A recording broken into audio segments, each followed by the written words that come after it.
Hello kids of, I'm gonna say it wrong, Coronado Head Start in Arizona. My mother, who you know as Miss Sharon, but I know as Mom, so that you guys were really interested in bees and that you might enjoy a video of the bees that I kept here in Washington. I live in Washington State, as you might have gathered, and that is really close to Canada.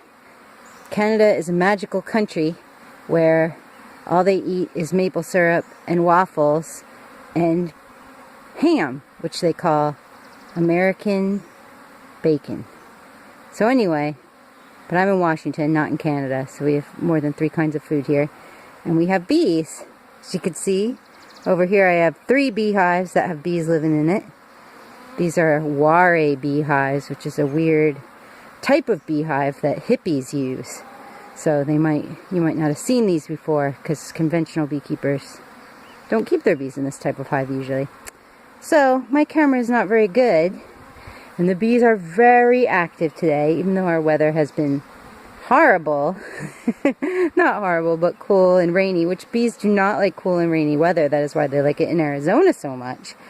It got a little warmer, and for some reason the bees just decided to go insane.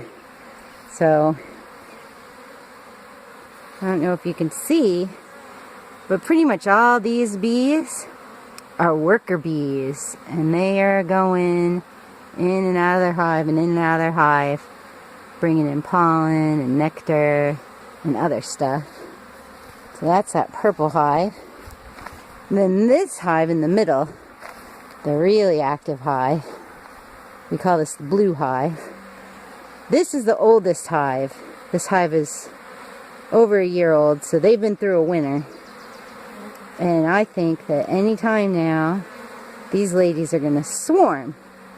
And what that means is a bunch of bees and the queen bee, they just have one queen bee that lays all the eggs and makes all the babies in the colony. So when they swarm, a bunch of the worker bees and the queen bee take off, and they're all over, and they're pretty docile. You're unlikely to get stung.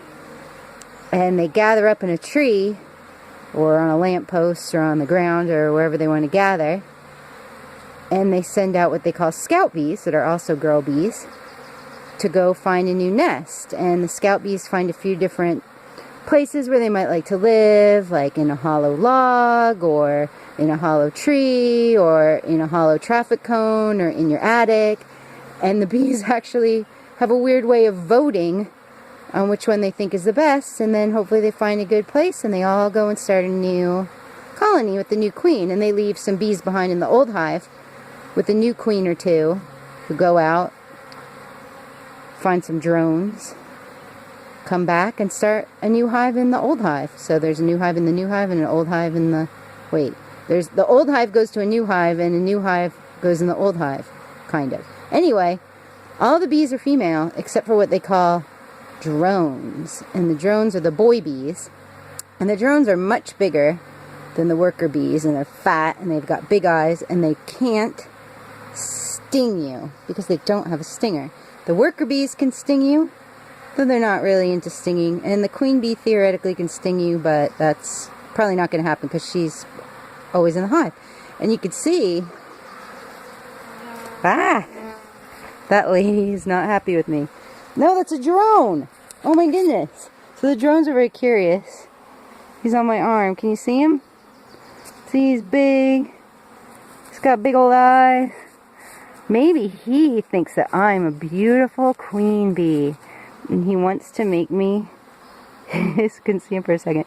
He wants to make me his bride. Aren't you a cute little drone? Goodbye, drone. You decided I wasn't a worthwhile queen after all. Oh well, better luck next time.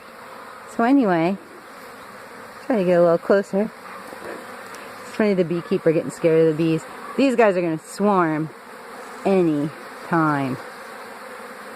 And I hope to catch that swarm and put it in yet another hive. So I'm going to try to take a cut and show you how I feed the bees. Look at that big old drone. Bees.